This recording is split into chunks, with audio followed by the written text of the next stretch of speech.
नमस्कार, आप देख रहे हैं उज्जैन टीवी और मैं हूं आपके साथ खुशबू परमार। आइए नजर डालते हैं आज के प्रमुख समाचारों की ओर। सरकार से चेतावनी के साथ संतों ने गौमाता को राष्ट्रमाता घोषित करने की मांग की। 6 दिसंबर से महाकालेश्वर के गर्भगृह में प्रवेश आरंभ, मगर श्रद्धालु नहीं कर रहे कोविड नियमों का पालन। खेत पर पूजा करने गए परिवार पर जमीन पर कब्जा कर चुके बदमाश ने किया प्राणघातक हमला। गर्ल्स डिग्री कॉलेज में अध्ययनरत छात्रा ने अज्ञात कारणों के चलते की आत्महत्या, पुलिस कर रही है जांच। डिस्चार्ज होते ही दोबारा हुआ ऑटो चालक पर चाकुओं से हमला और आरोपी है पुलिस गिरफ्त से बाहर। और अब समाचार विस्तार से। सनातन धर्म परिषद की राष्ट्रीय कार्यकारिणी वार्षिक बैठक में संतों द्वारा गौमाता को राष्ट्रमाता घोषित करने की मांग की गई।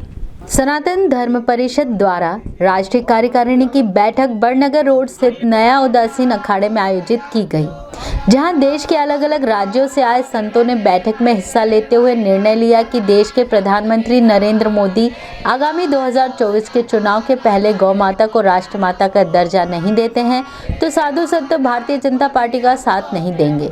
दूसरी ओर मध्य प्रदेश के मुख्यमंत्री शिवराज सिंह चौहान से भी संतों ने यह मांग की कि उत्तराखंड की भांति मध्य प्रदेश में गाय माता को राज्य माता का दर्जा प्रदान करें ताकि गायों की अवैध तस्करी और हत्याएं बंद हो सकें। वहीं उज्जैन को पवित्र नगरी घोषित कर महाकाल के आसपास और शहर से मांस मंदिरा की दुकानों को हटाया जाए। काल भैरव मंदिर के नजदीक भी अनेक शराब दुकानें स्थापित हैं, जिन्हें भी हटाकर मंदिर परिसर से दूर किया जाए, जिससे आने वाले श्रद्धालुओं में उज्जैन के प्रति सकारात्मक संदेश जाए। इस संबंध में गौरक्षा राष्ट्रीय अध्यक्ष महामंडलेश्वर श्री स्वामी रामेश्वर दास जी महाराज ने बताया। सर्वप्रथम सनातन धर्म परिषद का उद्देश्य ये है कि गौ माता को राष्ट्रमाता का दर्जा मिले। जिस तर्ज पर माननीय प्रधानमंत्री नरेंद्र भाई मोदी जी ने एक रात के अंदर में अध्यादेश लाकर पूरे भारत और पूरे भारत के अंदर में उन्होंने नोटबंदी का कानून लागू किया एक रात में, तो एक रात के अंदर में क्या गौ माता को राष्ट्रमाता अध्यादेश लाकर आप घोषित नहीं कर सकते?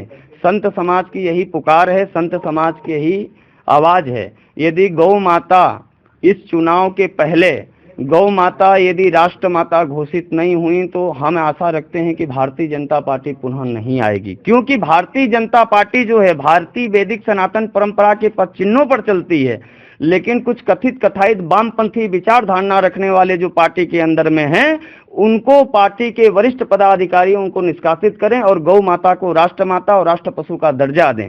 जिस तर्ज पर उत्तराखंड के अंदर में मठ मंदिर आयोग जो बना था, जिससे उत्तराखंड के अंदर में समस्त मठ मंदिरों को गवर्नमेंट ने अपने अंदर अधिकृत कर लिया था, तो वहाँ के पूज्य संतों का आवाज हुआ, सनातन धर्म परिषद का, अखिल भारतीय साधु समाज का और अखाड़ा परिषद का।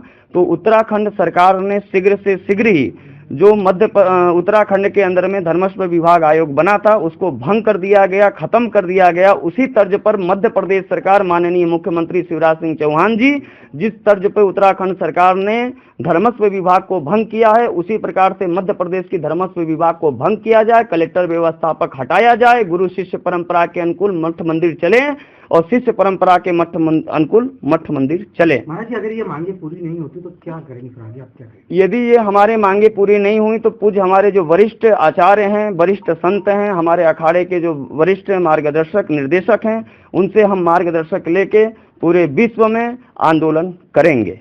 6 दिसंबर से महाकालेश्वर मंदिर के गर्भगृह में प्रवेश प्रारंभ, तत्कालीन नियम लागू किए कलेक्टर ने, शेष नियम भी होंगे प्रभावशील। महाकालेश्वर मंदिर के गर्भगृह में प्रवेश पर प्रतिबंध हटने की बहुप्रतीक्षित घड़ी आ ही गई। कलेक्टर आशीष सिंह ने तत्काल लागू होने वाले नियमों का उल्लेख करते हुए बताया कि 1500 रुपए की रसीद कटाने वाले श्रद्धालु ही प्रवेश के पात्र होंगे। इन्हें गर्भगृह में प्रवेश करते समय 16 धारण करना अनिवार्य होगा। जी हाँ, गर्भगृह से 6 तारीख से दर्शन प्रारंभ करने की हमारी योजना है और जो एक कुछ मूल बातें हैं, जैसे कि गर्भगृह में जाने के लिए शोला पहनना अनिवार्य है और 1500 की जो रसीद थी, रसीद के आधार पर 2 लोग जा सकते हैं। इस प्रकार की जो कुछ चीज़ें हैं वो तय कर दी गई हैं। रविवार को महाकाल मंदिर में जुटी श्रद्धालुओं की बेकाबू भीड़, कोविड-19 के लिए जारी गाइडलाइन की उड़ी धज्जियां। रविवार छुट्टी का दिन होने से महाकाल मंदिर में श्रद्धालुओं की भीड़ जुटी। इस भीड़ में शामिल श्रद्धालुओं ने न मास्क लगाए हुए थे, न सोशल डिस्टेंसिंग का पालन कर रहे थे। रविवार की अराजकता को देखते हुए सवाल पैदा हो रहा है कि सोमवार को क्या होगा जब बेकाबू भीड़ गर्भगृह में प्रवेश करेगी। निजी जमीन पर कब्जा बनाए बैठे बदमाश ने ग्राम गौंसा में पूजा करने गए परिवार पर किया प्राणघातक हमला। अभिषेक पिता संतोष सोनिया अपनी माता शोभा सोनिया, छोटे भाई राज सोनिया, ताई रुकुमबाई और उनके पुत्र के साथ ग्राम गौंसा में खेत पर पूजा करने गए। वहां से लौटते समय मनोज माली नामक बदमाश ने उन पर अचानक तलवार से हमला कर दिया, जिससे राज और माता शोभा सोनिया घायल हो गए। गौरतलब है कि बदमाश ने संतोष सोनिया की जमीन पर कब्जा कर रखा है।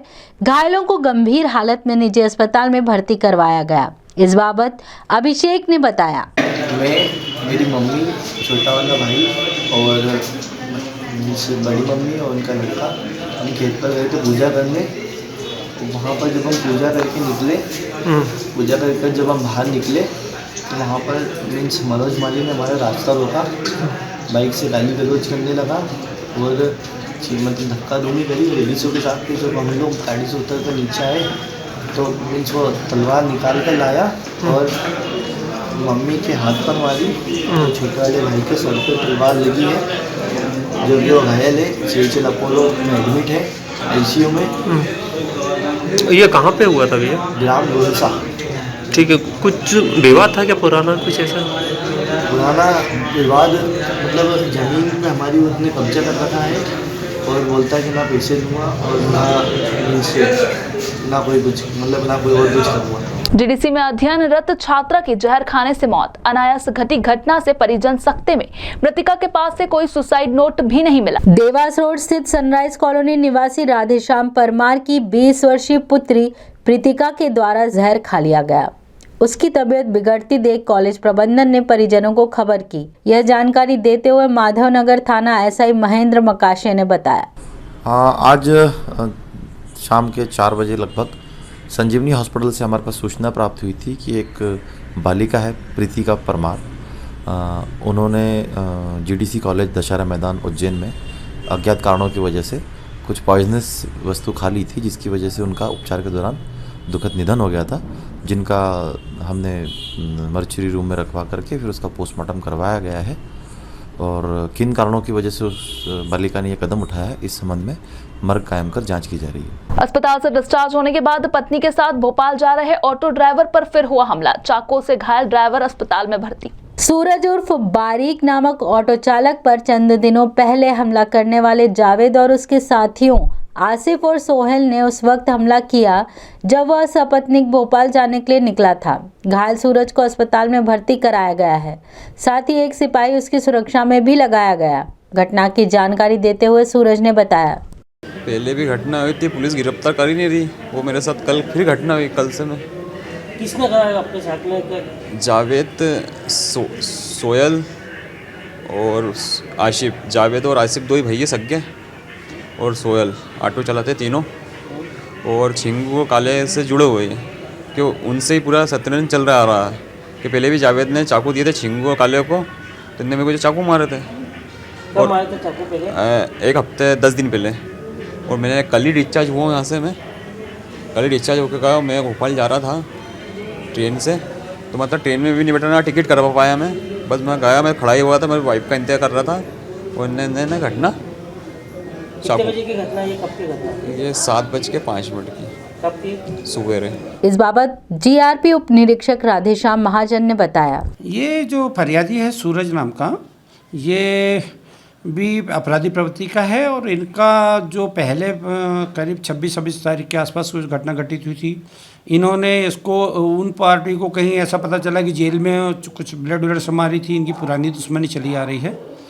और ये अभी जो आज घटना हुई है, इसका ये कहना है कि जावेद के द्वारा और उसके भाई और एक किसी और के द्वारा मारना पीटना बताया है, जो कि उसको चोट लगी, उसको एडमिट कराया गया। उसकी सुरक्षा में हमने आरक्षक रखा हुआ है वहाँ पर, और अपराध कायम हो चुका है। हम आरोपी की गिरफ्तारी के लिए हमारी 2 टीमें जा चुकी हैं और हम गिरफ्तारी के हर संभव प्रयास कर रहे हैं कि आज गिरफ्तारी हो जाए और जो साक्ष्य आता है उसके हिसाब से हम उसमें अतिशीघ्र मामले का निराकरण करेंगे। कार्तिक मेले के नए लेआउट में अंततः आवंटन भी हुआ संपन्न। झूले वालों में भी सहमति बनी। पहले से आने वालों को मिली प्राथमिकता। कार्तिक मेले के परिवर्तित स्वरूप में अन्य दुकानदारों को तो दुकानों के स्थान आवंटित हो गए थे, मगर झूले वालों का आवंटन ही अधर में लटका हुआ था। अंततः तमाम कोहरे छट गए। झूले वालों में भी आपसी सहमति बन गई और प्रशासन ने भी शासन की गाइडलाइन के मुताबिक 21 झूले वालों को स्थान आवंटित कर दिए। इस संबंध में निगम सहायक आयुक्त सुबोध जैन ने बताया, क्या है इस वर्ष कालिदास है अपना जो कार्तिक मेला है बहुत लेट शुरू हुआ है शासन निर्देश के क्रम में। तो जो सभी ब्लॉकों की लॉटरी आ ब्लॉक, बॉ ब्लॉक, हलवाई पट्टी की पूर्व में अपन लोग कर चुके हैं और उसमें कहीं कोई विवाद की स्थिति नहीं थी। लेकिन चूंकि ये झूले वाले लोग थे जो आपस में इनका सहमति नहीं हो पा रही थी, हमने इनको पहला मौका यही दिया था कि आपसी सहमति से उपलब्ध स्थानों के आधार पर आप लगा लो, क्योंकि चूंकि लेआउट पूरा चेंज हुआ है, पुराना वाला स्थान अब नहीं है। तो वर्तमान में जो उपलब्ध स्थान के हिसाब से इनको आपसी सहमति का मौका दिया गया था। विगत 8 दिनों से ये सहमति बनाने की कोशिश कर रहे थे। आज भी हमने इनको अंतिम मौका दिया था। तो लेकिन आज बहुत अच्छा ये है महाकाल की कृपा से कि सभी सहमति इन पर हो गई है और सर्व सहमति से ये झूला लगाएंगे और लिखित में आश्वासन दे गए कि हम कोई विवाद भी नहीं करेंगे और न कोई शिकायत। और जो भी स्थान उपलब्ध है उस उपलब्ध स्थान पर सहमति से झूला लगाएंगे। रविवार तड़के मोहननगर चौराहे पर ट्रक ने ऑटो को मारी टक्कर। घायल ऑटो ड्राइवर अस्पताल में भर्ती। रविवार को तड़के 4 बजे मोहननगर चौराहे पर एक ट्रक ने एक ऑटो के पिछले हिस्से पर टक्कर मार दी और रफू चक्कर हो गया। टक्कर से घायल ऑटो चालक राजेश पिता मांगीलाल निवासी बजरंग नगर अस्पताल में भर्ती है।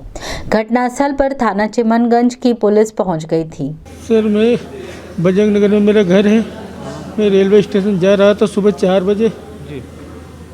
मोहन नगर चौराहे पे बहुत तेज़ी से ट्रक आ रहा था और मेरे को पीछे से टक्कर देखते हुए चला गया सर। और रिगड़ा तो मेरी गाड़ी कम से कम 20 से 25 फीट वहाँ तक गई और मेरी पसलियों में कमर, पसली और कंधा काम नहीं कर रहा सर। यहाँ कैसे लेकर आए फिर आपको? सर, मेरे लड़कियों को फ़ोन लगाया, गाड़ी पलटी कर चुकी थी और एक मोहन करके उसका घर भी पास ही में परिचित था, उसको फ़ोन लगा के बुलवाया।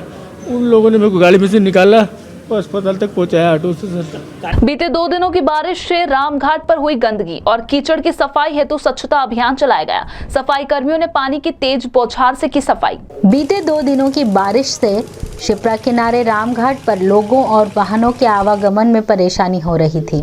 इस परेशानी के सबब कीचड़ की सफाई के लिए नगर निगम कर्मियों ने सफाई अभियान चलाया और घाटों, सीढ़ियों और फुटपाथों की सफाई पानी के तेज प्रेशर से की गई।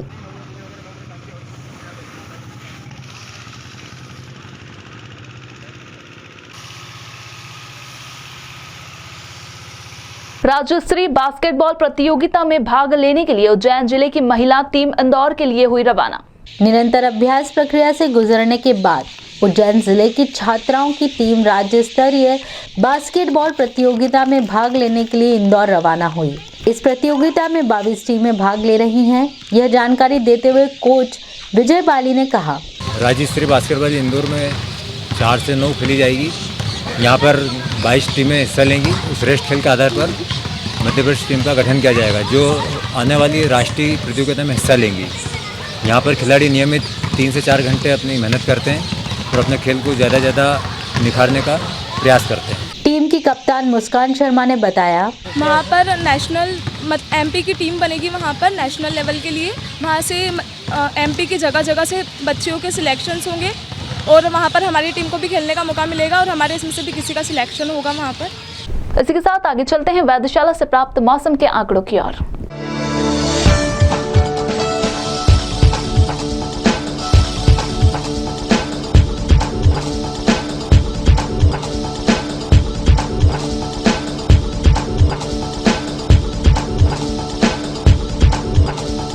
अंत में प्रमुख समाचार एक बार फिर। सरकार से चेतावनी के साथ संतों ने गौमाता को राष्ट्रमाता घोषित करने की मांग की। 6 दिसंबर से महाकालेश्वर के गर्भगृह में प्रवेश आरंभ, मगर श्रद्धालु नहीं कर रहे कोविड नियमों का पालन। खेत पर पूजा करने गए परिवार पर जमीन पर कब्जा कर चुके बदमाश ने किया प्राणघातक हमला। गर्ल्स डिग्री कॉलेज में अध्ययनरत छात्रा ने अज्ञात कारणों के चलते की आत्महत्या, पुलिस कर रही है जांच। डिस्चार्ज होते ही दोबारा हुआ ऑटो चालक पर चाकुओं से हमला और आरोपी है पुलिस गिरफ्त से बाहर। तो ये थे उज्जैन शहर के प्रमुख समाचार। ताजा खबरों के साथ बने रहने के लिए देखते रहिए उज्जैन टीवी। हमारे YouTube चैनल को लाइक सब्सक्राइब करना ना भूलें। नमस्कार।